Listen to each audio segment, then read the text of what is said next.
Hi అందరికీ. ఈరోజైతే నేను టమాటా పచ్చడి చేసిన.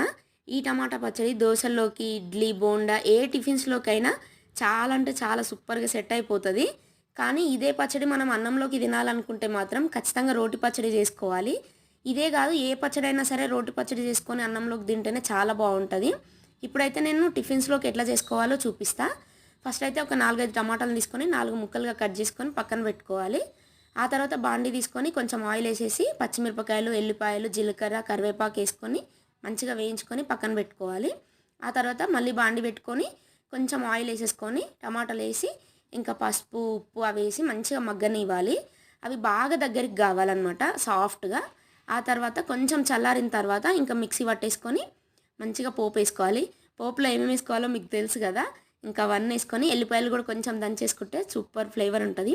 బాయ్. వీడియో ఎట్లా అనిపించిందో కామెంట్ చేయండి. చిన్న లైక్ చేయండి. బాయ్.